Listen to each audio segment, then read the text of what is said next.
Yeah, you face the Qibla. You have to? No. Inshallah, we'll get there. Yeah, you should face the Qibla. It's good practice. You should have the niyyah. You should have the intention. You should say Bismillah. You should say. I didn't say you must. Okay. We'll talk about the should and the musts later on. You should say Bismillah ar-Rahman ar-Rahim or Bismillah. Okay. Then you wash your hands 3 times. Okay. Right first, yeah, and then left. Right. Okay. Then you, and up to 3 times, not 4 times. Okay. But if, let's say, something is stuck in your mouth or whatever, you want to get it out, it's okay.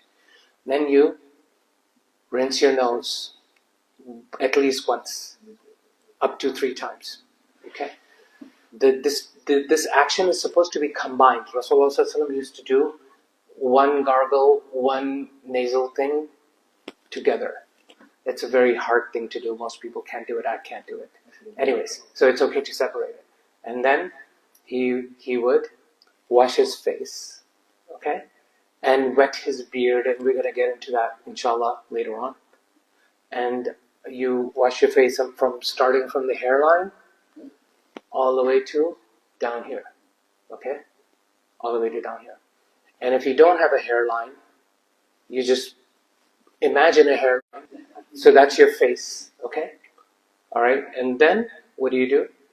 Then you wash your arms. The arms include the hands. So a lot of people, they just do this. They forget their hands. So the hands, again, and the forearms is very important up to the elbows. Make sense? Right first, once at least, up to 3 times. Same thing with the left. Once at least, 3 times. And you should do a little bit of rubbing. Like, you shouldn't just rinse water over it. You should rub it. Okay? Then you do the masah. And there's many ways to do the masah. I'll just teach you this way, and then inshallah we'll talk about it. You do the masah, the whole head. You go forward. Okay? And then you take new water. You take new water, and then you wipe your ears. How do we wipe your ears? You put the fingers in your ears, and your thumb here, and you, with the thumb, wipe the outer part of your ear all the way, and with the fingers you wash the inner part. Wipe the inner part, not wash it. Right? Wipe the inner part. And then you wash your feet once for each limb, up to 3 times. And then you run the fingers through the toes. Okay? And make sure you cover all the way up to the ankles, including the heels. It's very important that you include the heels. And then after that, you make a Ashhadu anna Muhammadan Rasulullah, and then you can make a dua. Allahumma ja'alni min at-tawabin wa ja'alni min al-mutatahhirin. That's the wudu. Okay? But it has a lot of details, inshallah, we will get into later. I didn't know that last part. No, you can do wudu in your shower. So, okay, let's talk about that. You should do wudu almost, right? Yeah. If you're in a state where you need to do ghusl, you just put your head and your body, and then just go ahead and straight do wudu. Okay? But let's say you don't need to do ghusl, but you're just taking a shower, and you want to do wudu. What do? A lot of people, they say, I'll just do what? What do? Do wudu through the ghusl. You do wudu inside the ghusl. Yeah. You do the full wudu in your shower. Full wudu. Not just, I'll just rinse my mouth and my nose and the rest of my body is wet anyway, so I don't have to worry about it. No. You should do the wudu, and there's a logic behind it. Inshallah, later on we'll get into it. Yes.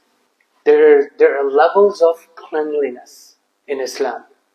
Level 1, the basic level which all human beings follow is what? We like to get rid of filth. We like to clean ourselves. Okay?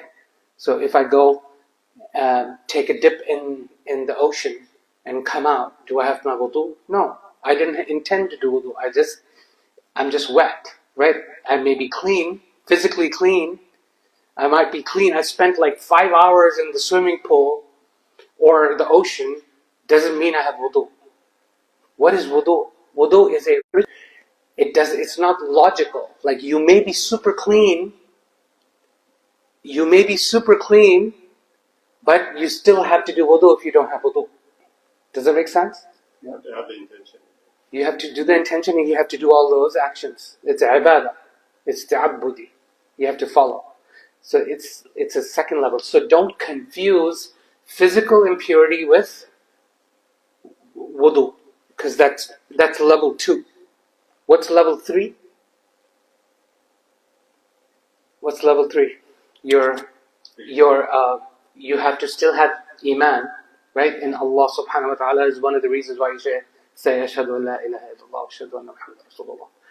And then level 4 is you have insight, and your heart has purity inside too, right? You have purity for anyone. There is no rancor for anything. Your heart is clean, is pure. So levels of purity.